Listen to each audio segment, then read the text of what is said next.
coming up next, who Yeah. is, I love listening to Andrew. Andrew's a beacon of light in this space, and I'm really glad that I'm still up for his talk Yeah, because you're he's still up. It's powerful 2:30 and almost. strong.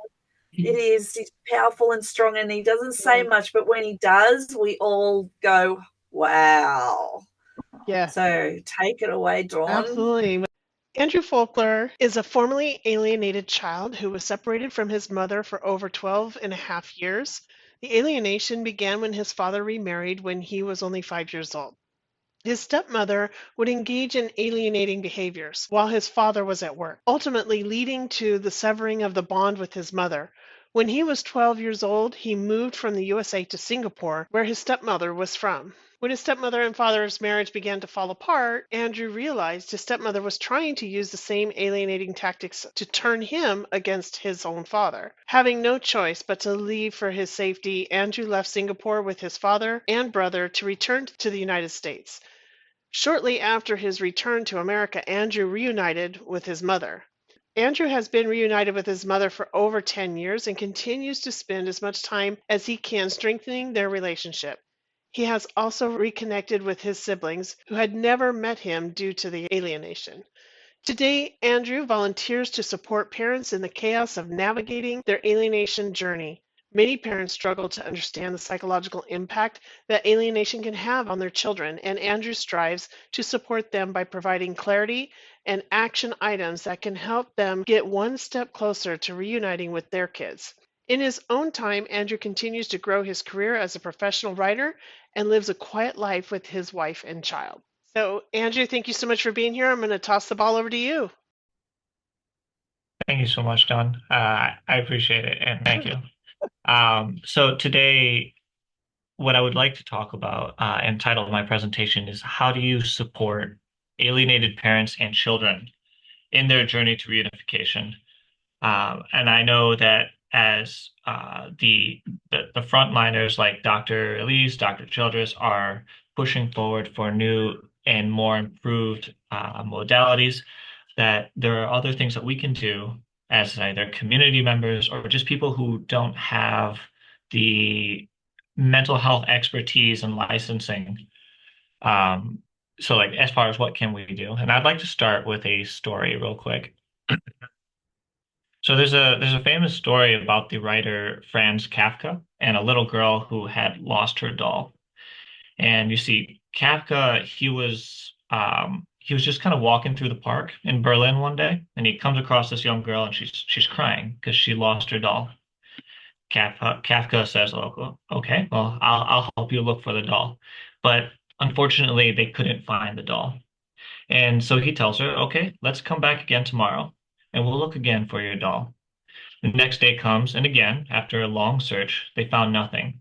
However, this time, Kafka hands her a letter, and it says, "This is a letter from the doll." And the letter says, "Please don't cry. I went away on a trip. I promised to write you every week about my adventures." And so every week, Kafka would meet with her, and he would write a new letter as the doll and read it to her in the park. And then one day, Kafka buys her a new doll and he hands it to her and says, and the little girl's a little puzzled. And she's like, this doesn't look like my doll at all." And Kafka pulls out his final letter and he says, and he reads it to her and he says, "My travels have changed me, and I don't look like the doll you remember, but deep inside, I'm still the same." So when it comes to alienation, whether it's between a parent and a child, the grandparents, siblings, extended family, one thing is absolutely certain. That is, the trauma and pain of alienation is going to be incredibly crippling.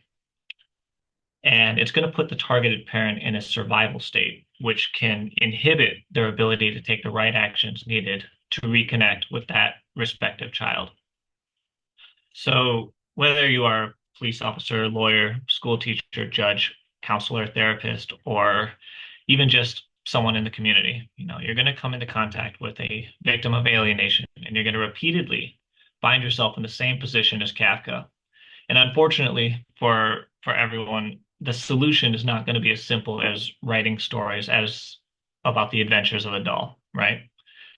So, and before I go further, I want to acknowledge that within each profession, there are legal parameters that are to be followed. And it's not my place to challenge that. I don't have that respective expertise. But what I want to advocate for goes beyond the scope of our professional and individualistic lives, and that is our role as a human being.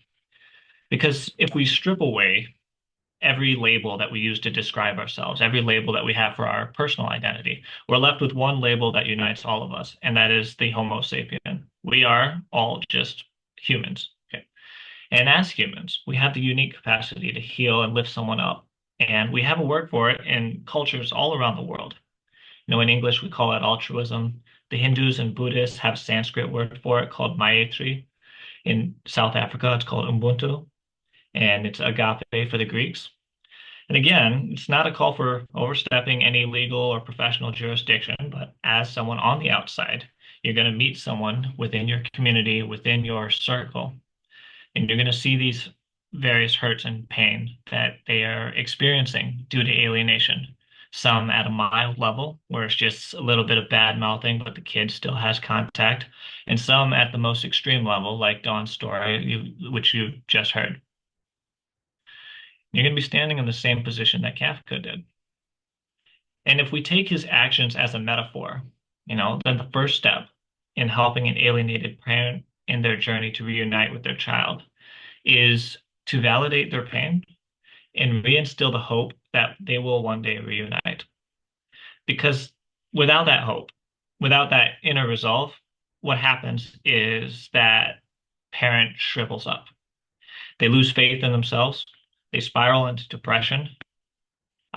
Some parents, in extreme cases, some parents will give up on their kids and they'll spend the rest of their lives making peace with it.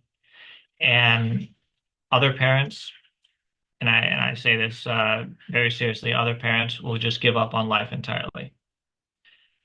I've been coaching alienated parents for about 10 years now, and I've seen a lot of strong-willed people lose hope. And thing is, if we take a quick inventory of all the challenges that an alienated parent has, they're going to be separated from their kids for an indefinite period of time. Any time they spend with their kids, if they're fortunate enough to, usually ends in conflict, which just spoils the experience for everyone. So there's that unknown factor, it's like, I don't know when I'm going to see my kid next time. And then there's going to be that factor of, even if I do see my kid, are we going to even have a good time? So there's that. Second thing is there's going to be litigation costs, sometimes alimony and child support. Makes it incredibly to keep up with the cost of living. Friends and family start picking sides, and you find yourself losing more relationships than just the relationship you had with your spouse. And the stress of these situations will bleed into your professional and personal life. So it leads to more emotional outbursts, more rashly made decisions, and all of that stress just compounds to the point where it feels like everything else is falling apart. And on top of all of that, there's that sense of a lost identity. More often than not, I hear a lot of alienated parents tell me that, how can I call myself a mother? How can I call myself a father if I'm not even there for my kid? And so their sense of purpose, their sense of reason for being is being attacked in that respect. So here's the million-dollar question for this speech, which is, how do you give someone in this situation hope, right? Because we don't want to come across as trivializing someone's pain.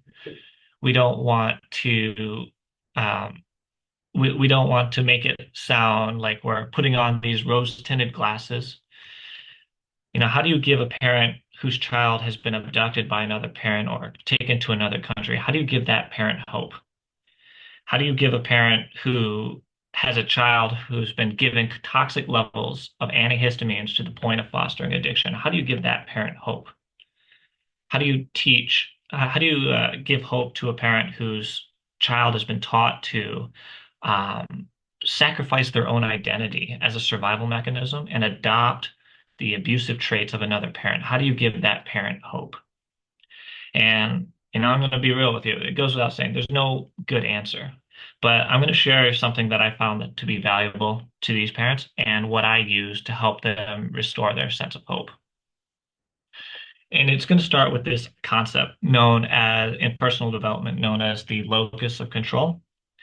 You see, most parents are operating with the belief that there's nothing they can do because everything outside is preventing them from reuniting with their kids.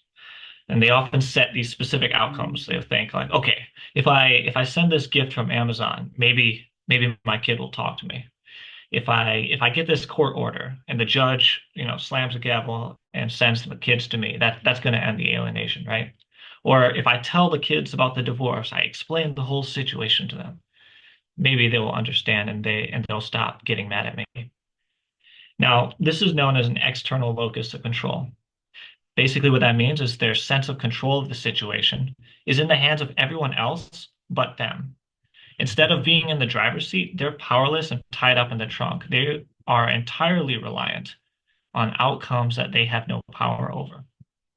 And what these parents need to do is shift their focus to an internal locus of control.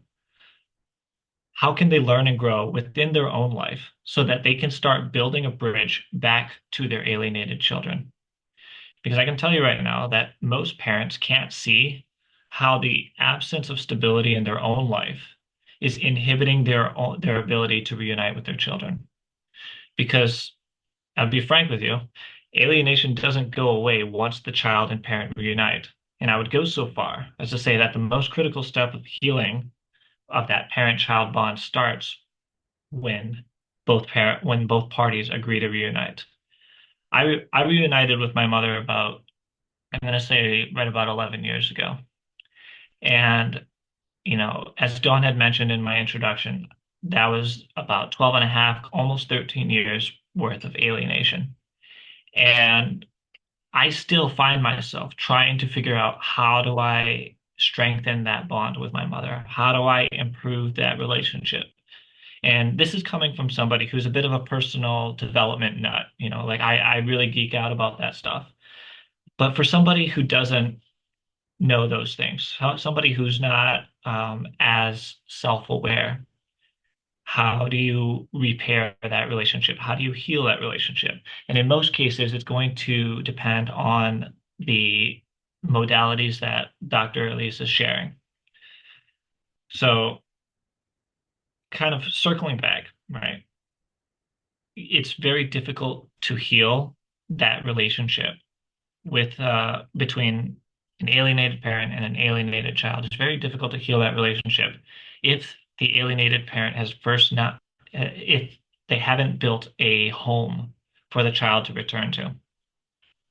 So, as a modern human being, we have quite a few things to worry about, right? We need to worry about our health. We have our finances, our career, our relationships. We have our own emotions, spirituality and religion, our sense of place in the community. There's all these different factors. That's just what it means to be a human being, what it means to be a adult in the community. And when any of those aspects of your life are in flux, your capacity to reunite drops because you're just having this added stress that's preventing you from thinking in a more executive state. And that's why whenever I help parents, the first thing I talk to them about is operating from an internal locus of control and making sure that they focus on those different factors within their own life. Because as they are strengthening themselves, they become the anchor for the alienated child to recover. Because the alienated child doesn't have the years of experience that an older adult would have, right? Most parents are going to be somewhere between, 20 to 30 years older than their child. That's years and years of experience that you have available, that you can, in a sense, impart that wisdom to your child. And when alienated parents are deep in it, they're not going to be thinking about, like, what do I do today about my debt or my declining health, right? Instead, what alienated parents are doing is they're ruminating on how their kid is in a toxic environment with an abusive person. And they're thinking to themselves, I got to get my kid out ASAP. I got to get my kid out. I need, they think about how much pain and trauma they're X has put them through, or the alienating or the alienator, they'll think about how much trauma they've been put through. And then they think to themselves, okay, well, if they treated me that way, then there's no doubt that that alienator is going to be using those behaviors as part of their parenting strategy. And you know what? If there was a magic wand, we could make all these bad things go away and everyone lives happily ever after. I'd be passing one to everyone out today, here today. But there is no magic wand. And alienation doesn't end overnight. It's a very long process. And the only way to keep going when you're, especially in such a heavy emotional state, is to have some amount of hope. And you need hope to reunite, hope to believe that you can enjoy your life even with all these happy moments, hope to rise above the absence of kindness and love, and the hope to be the kind of person that you're proud to be, someone that you can feel comfortable with. You can look yourself in the mirror and realize that you are a valuable person and someone who has meaningful impact within your community and within your inner circle, like the lives of the people that matter most to you. There's an analogy I like to share with people. I want you to imagine the alienated parent and the alienated child both have a broken arm. Okay. Now, the challenge is the alienated parent keeps thinking to themselves, I'm not going to go to the hospital until I get my kid to the hospital first. But we don't, but the alienated child is in a different household. It's out in a place outside their control. And so what you get is this situation where the alienated parent has this broken arm and it's not healing at all. It's just there, it's broken, it's staying broken. They can't use that arm. They can't do anything with it. Anyone who's close to them might go in to hug that person and, ow, why would you hug me like that? That hurts so much. And what ends up happening is that alienated parent is unable to receive actual love and comfort because they're still hurting from the pain that they have experienced. They're not taking care of their own injuries and they're putting off their own self-care because they think that they need to take care of their child first. It's a very noble thing for them to want to do, but it's impractical and it doesn't solve the situation. And I use that analogy more because if you use the analogy of airplanes and the oxygen mask, I guarantee you most alienated parents will get upset. But you know, if you come from that angle, usually that works a little bit better. So as community members, as professionals, you have the ability to instill hope in people, whether you're directing them to organizations and professionals that can offer support, you're learning about alienation through conferences like these, or even if you're just being present with that person as they are working through the pain that they're experiencing, you know, just be present as a fellow human being and letting them know that their journey does not end here. There was something that Dr. Elise had mentioned that brought back some ideas, like kind of like a last minute addition to this speech. I'd like to share it with you. There's several stages to how humans process trauma, and it was documented by the writer Viktor Frankl in his book Man's Search for Meaning. And when now, before I get a little bit deeper into that, I want to just very quickly put this disclaimer. I don't want to say that the experiences of the prisoners in Auschwitz are the same as alienation. They're both very traumatic situations, and they're both very different.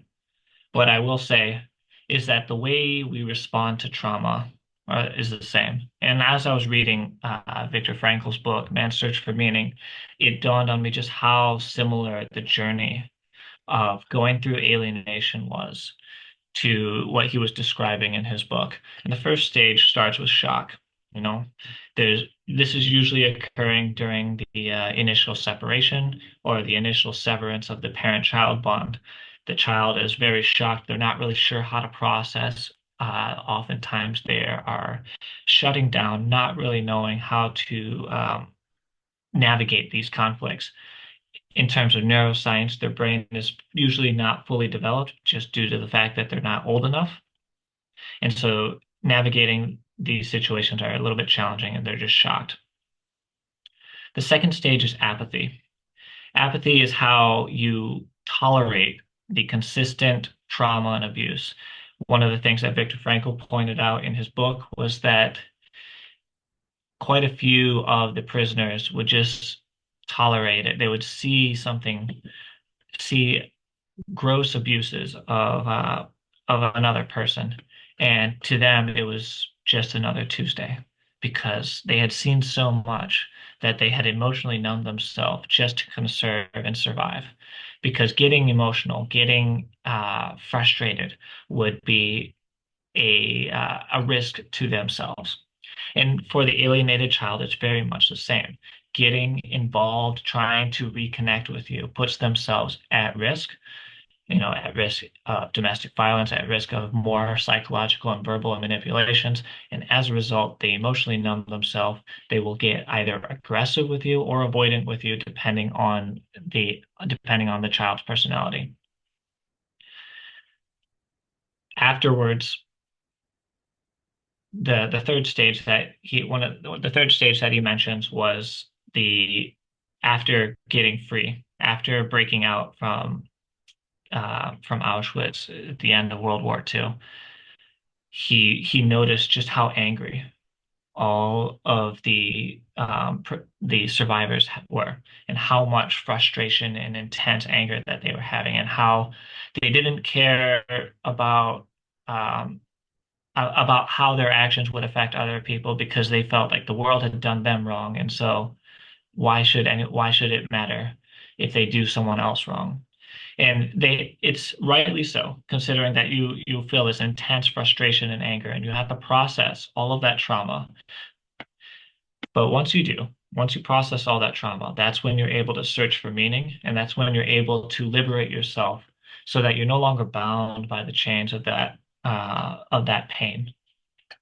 And ultimately, that's the journey. That's the complete journey, I would say. I mean, the journey doesn't, like I said earlier, the journey doesn't end just by reuniting the child and the parent. The journey ends when both parties are not only reunited and not only reconnected, but they're able to move forward in a way that is productive and healthy, and they're able to extract their own meaning from their experiences and be the best possible person that they can be. So we have the capacity to instill hope. We have the capacity to guide them along, no matter where they are in their journey. And even though there's no guaranteed time frame that their child will reunite with them, and as I mentioned from Kafka's story, the child will likely be a very different person than the alienated parent remembers. And that's just unfortunate because the child is being subjected to high levels of stress and trauma. It'll change them permanently. I don't know who I would be were it not for the experiences I've had. But I do know that my journey didn't end there, and it's going to be the same for those parents. And you can instill hope in them. You can give them just a little bit of a push, just so that you can keep that inner fire going, so that they can one day reunite with their kids. That concludes my speech. Thank you, and you can open it up to questions. Thank you, Andrew. That was so spot on. So many really important key things that people need to take away from this, especially parents who are looking at understanding their role and what we've talked about, the stoic kind of parenting. We've talked about that quite a bit, even somewhat with Ginger on this, how parents can, I don't want to say react, but how to put themselves in a better place, themselves in a better place, because it starts within. And I think one of the most important things is looking inside to solve the alienation problem or feeling alienated. And that sounds difficult, and A lot of times it's not well received, but we know from the healing that we've done, that's exactly where you got to start. You have to look in that mirror and you really have to take a good, hard look at yourself. And so some of the things that you were suggesting, I think, comes from having that understanding of your role and how others are, this is an interaction, right? We're constantly in an interaction. So thank you for your powerful message. It's great to have, you can see that a lot of us, there's a lot of women on this panel, but we do have a few of the guys on here, which is really important because even though the women speak out, men don't speak out as frequently. And sometimes they do, but they may not have or be an advocate or out there sharing their journey to help push change. So we really, really, really appreciate it that we do have the guys that are coming on and sharing their story, because it needs to be heard. Other men, everybody needs to see and hear this, and each one of us have a message specifically for somebody, right? Yeah. Not everybody is going to listen to everybody, but that one, it could be Andrew that helps another father or another adult alienated male realize his story. So it's super important that you're here. Thank you so much for being here and for tolerating that brutal introduction. I'm so sorry. I'm trying to go fast to keep on time, but yeah. But you Andrew, did a wonderful job. sorry. Go ahead, Brandy. Yeah, I just wanted to say you said something that was so empowering for me, even because last year, after I lost my children through alienation, I lost myself. As a young girl, I grew up with the hats of a career woman, a wife, a mother, so many different hats. And when I lost the hat of mother, I lost me. And I was no good for my kids. So it took me months and a lot of therapy and help from, Don and other organizations that I found a community where I started rebuilding myself. So like you said, when my children come back, and they will come back one day, they have a healthy mom and home to come back to. So when you said that, we never discussed that, but it was so crazy you said it, because that was me last year. I didn't know who I was, and I couldn't be any help to my children. So that part is so valuable that so many of us targeted parents really need to hear and embrace, because we don't know what to do after it happens. So thank you. Love you. Yeah, it's so true. And I just want to briefly add to that. We alienated adult children, there's probably not one of us that doesn't wish our targeted parent had taken better care of themselves, had gotten more help, had become as healthy as they could be. In Canada here, as you had touched on child support, they tell you right away, it doesn't matter. You have to pay your money. They don't care if you end up living in a cardboard box. So it's very hard. That's actually what happened to us, right? My oldest stepdaughter at 16 asked if she could come. She asked us when we had them if she could come and live with us and go to school. And she actually asked me, and I said, well, of course you can. Like, our home is always your home. And it ended up that the mother and the children ended up moving closer to us, and then we got thrown out of our home. So there is no protection for targeted parents here to continue to be bullied, regardless of whether you're paying child support, regardless of whether you see your kids, they just keep perpetuating it. So my husband is one of the ones right now who is the one who is going, I've accepted that my kids are not going to be in my life, and I need to figure that out. And that's kind of hard for me to deal with, because Well, I was also abducted, and my dad gave up on me, but I understand why he did that. Because he had to learn how to take care of him, and he survived cancer twice. So all these parents, just make sure that you can at least take care of yourself until your kids come back. If they do, you need to be your best version. And I appreciate again, Andrew, thank you for touching on Viktor Frankl. That's a wonderful book, Man's Search for Meaning, for anybody that wants to read that. Really moving, very powerful. I think another thing that's important is for my father, and when he realized that I was missing, it was weeks and weeks later before he even realized where I was, not knowing if I was dead or alive. The problem that he had was that he didn't know he actually had rights.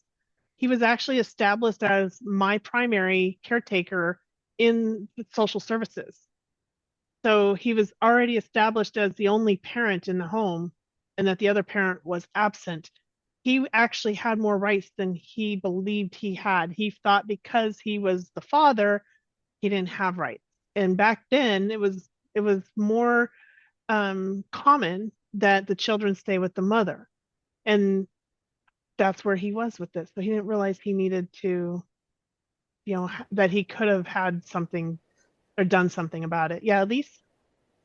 I also want to say that the amount of targeted parents who I speak to who are feeling suicidal is huge. And even just working with the Dads in Distress group here with Australia, the amount of men who speak about feeling suicidal because they're not seeing their children is extremely concerning. And I often will say to them, please, please, please do not do anything to hurt yourself, because when the adult child comes looking for you, if you are not there and you have died by suicide, that's a whole other massive drama that they then have to contend with and wonder if they had anything to do with it or could they have changed it. And then coming in, suicide within this intergenerational trauma is also very contagious. So the children will, some of them say to me, oh, okay, so my dad or my mom's killed themselves, so kind of they've left me here. They haven't cared enough to stay here to look for me or help me. What's the point in me being here? And now we've got suicidal children and adolescents and adults on our hands. Right. So this thinking is really critical. So we've got to get them to look after themselves. And this is where the adult children come in. It's important we have a voice in this space and say to them, don't, no, because we might come back. Mm-hmm. Well, we're likely to come back. I think that's a good place it's a good segue here to move on to our next guest. So Ginger, I see, do you have a comment first before I share the screen? And I just thought you look like you might have wanted to say something. So I just wanted to give you a second. Well, I loved Andrew's presentation. I was going to just talk about in my presentation, but I can do it now. The poetry and literary resources and imagery that Andrew brings to this is amazing. And the sense of this feeling of hopelessness and despair. And when parents are going through this, but also children, they feel very alone in all of this. And one of the biggest changes that's been happening the past few years is that people are beginning to come together and talk about this as parents, but also as children. And it is interesting. There's a big resistance to self-care amongst parents. Yeah. They say, I can't be happy. I can't be happy. Well, what if my kid sees me? What if my kid sees me being happy? That's a big one. Oh, I can't be happy because my kid will get mad. I'm like, where did that come from? Right? We're telling ourselves in our head. Yeah. So that would be my comment. So thank you. Andrew, actually, I do have a question for Andrew, and I think a question that all of us adult survivors would like to have. Andrew, I know that a lot of parents reach out to you, and I know it can be overwhelming. And a few years ago, you wrote a beautiful, almost manifesto about how you want to be treated by parents. What should parents keep in mind if they are contacting an adult survivor on Facebook Messenger, for example, saying, I need help, I need help, I need help? What are some rules that adult parents should have in mind? Because you brought up some things that they did that were almost re-traumatizing to you. Yeah, absolutely. I think that often parents will get into this intense emotional state, they haven't quite regulated themselves. They haven't quite processed the experiences that they're having, and it's very much still real and raw for them. And that's understandable, and I'm not condemning that. I think the challenge that comes is when they reach out to someone like myself or any other alienated child, or even like a coach like Ginger. They're they're looking for a silver bullet. They're coming in and they're like, okay, here is my 40-page life story, and please read through it and tell me what I need to do to get my kid back. Sometimes you'll see variations of that, like, can you email my kid for me? Some people will Just to jump in there, like some random kid will listen to some other random person.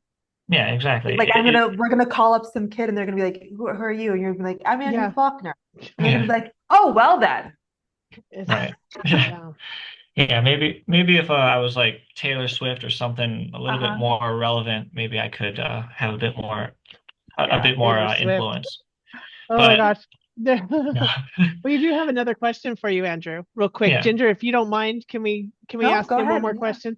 It's from Scott in the attendees. So he's saying, from your experience, if gifts and communication from the alienated parent are rejected by the alienated child, should the parent stop sending the messages and gifts to avoid extra trauma they feel when they arrive? Or should they continue to reach out so the child knows that parent is still out there?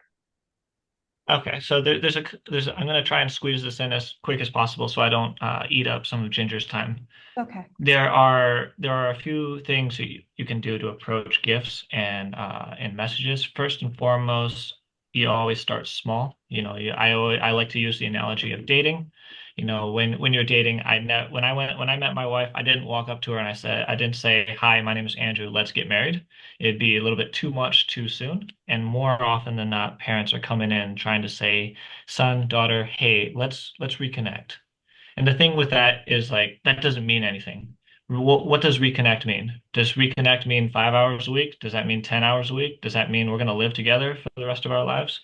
It doesn't really mean anything. But if you approach it from the angle of dating, it's like, hey, you might send like a small message just to get like a quick short conversation, like a micro conversation. Hey, there's this movie that came out. I was thinking about watching it. What do you think? Have you seen it? Is it any good? You know, if if an alienated child doesn't respond to that, your world doesn't end. It just means that maybe it wasn't a good conversation for them. But you can try and look for other small, insignificant topics that don't relate to the family, don't relate to the divorce, don't relate to intense emotional situations. What I like to try and encourage parents to do is do what reunited parents already do. Reunited parents don't sit around the table talking about the trauma. They talk about what happened in their day. One of the things that Ginger said that was just so important, that belief of I can't be happy unless my kids are happy. Can you imagine just how much more you would have to talk about with your kids if you were happy? If you were happy, if you had a bright, warm, positive home that you are a part of and you have curated within your life, with all the things that matter to you, and then you're just sharing that because you have so much to give now. And then your child's going to be looking at that and say, "Wow, where I live, it's terrible. I want to live I want a happy home. I want to live and feel good." And maybe they might get upset at you first. They might accuse you and be like, "Oh, you've got rose-tinted glasses or whatever." But I mean, okay.